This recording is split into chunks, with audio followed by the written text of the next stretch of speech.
Olá, meu nome é Yasmin Batista do Nascimento, eu sou mestra em Educação pela Universidade Estadual de Maringá, no Brasil, e eu vou apresentar um pouco sobre a minha pesquisa, que é intitulada Educação e Estado, a reintrodução do componente curricular de Educação Moral e Cívica no Brasil durante o período da ditadura civil-militar.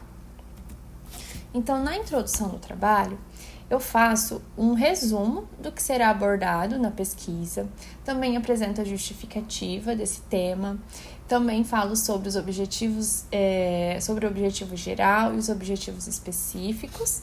E então, como justificativa, eu venho trabalhando sobre esse tema desde a minha graduação, que foi em pedagogia também na mesma universidade, e eu percebi que os estudantes não sabiam muito sobre esse período histórico, né? Ainda tinha algumas dúvidas em relação a isso, então eu me interessei pelo tema e levei isso também para a minha pesquisa de mestrado. O objetivo geral é analisar os interesses envolvidos na introdução do componente curricular de educação moral e cívica e seus vínculos com a preservação da ordem instituída pelo golpe de 64. Como objetivos específicos, eu coloquei realizar uma revisão de literatura sobre os documentos que abordam o golpe, compreender o caráter estratégico da educação para os interesses da ditadura e analisar a implantação da educação moral e cívica e seu vínculo com o ideário religioso conservador, a partir de documentos oficiais do período. E como procedimentos teóricos metodológicos dessa pesquisa, para embasar as nossas discussões, eu utilizo o materialismo histórico e dialético, que é uma teoria que oferece uma análise crítica da estrutura social e econômica do capitalismo. Então, de acordo com essa teoria, o ser humano ele é um sujeito histórico que transforma a nossa sociedade por meio do desenvolvimento dos modos de produção. Na perspectiva materialista, o homem se desenvolve ao passo que interage com a natureza, pois o homem age sobre ela a fim de produzir os seus materiais de consumo. Para Marx e Engels, os criadores dessa teoria, a história de todas as sociedades até hoje existentes é a história da luta de classes. Entretanto, a nossa época, a época da burguesia, caracteriza-se por ter simplificado os antagonismos de classe. A sociedade divide-se cada vez mais em dois campos opostos, que é a burguesia e o proletariado. Então, o Estado ele é visto como uma instituição ligada às relações de poder e aos interesses da classe dominante e possui uma função de legitimar e controlar a sociedade através do estabelecimento de leis e também da coerção, visando garantir a ordem e estabilidade do sistema capitalista. Então, de acordo com os objetivos específicos, primeiramente, nós fazemos uma retomada da história do Brasil, iniciando ali pela Era Vargas, que foi de 30 a 1945. E aí nós passamos pelo Dutra, novamente pelo Vargas, pelo Café Filho e pelo Juscelino Kubitschek, que finalizou seu mandato em 1960. Então, a partir de 1960, quem passou a governar o Brasil foi o Jânio Quadros como presidente e o João Goulart como vice-presidente.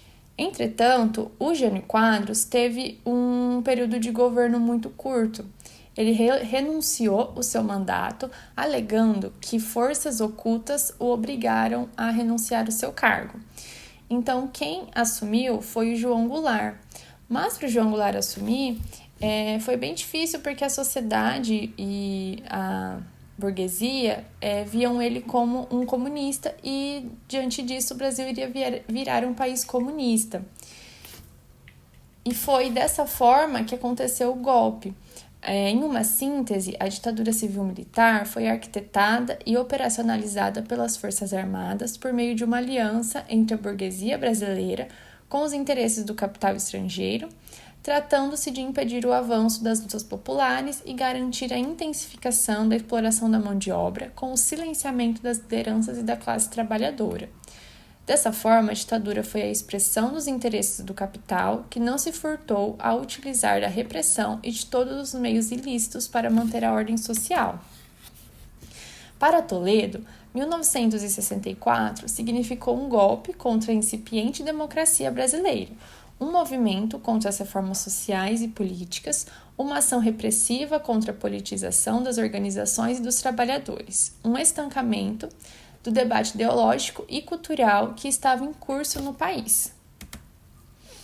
E agora, falando sobre o componente de educação moral e cívica, ela foi instituída pelo Decreto-Lei 869 de 1969, que dispõe sobre a inclusão da IMC como disciplina obrigatória nas escolas de todos os graus e modalidades do sistema de ensino no país.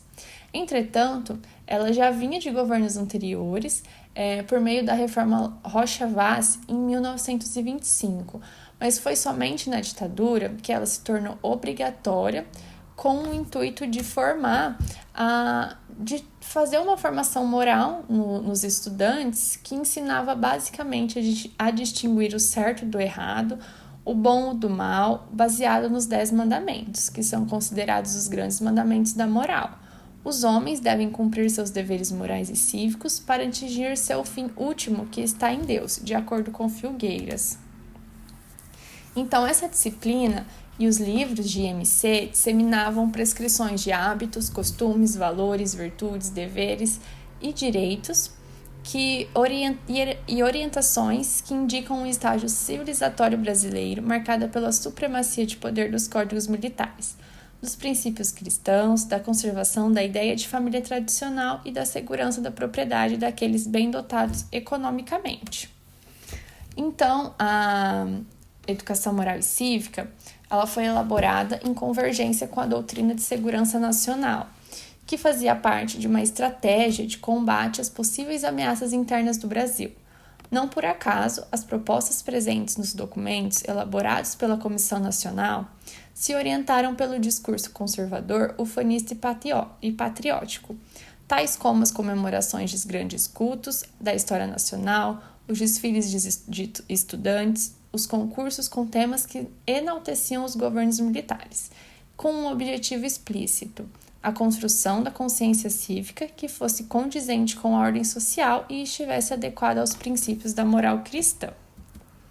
Então, partindo para as considerações finais, para refletirmos sobre o caráter da disciplina durante a ditadura, torna-se evidente a sua instrumentalização como um mecanismo de controle social e político.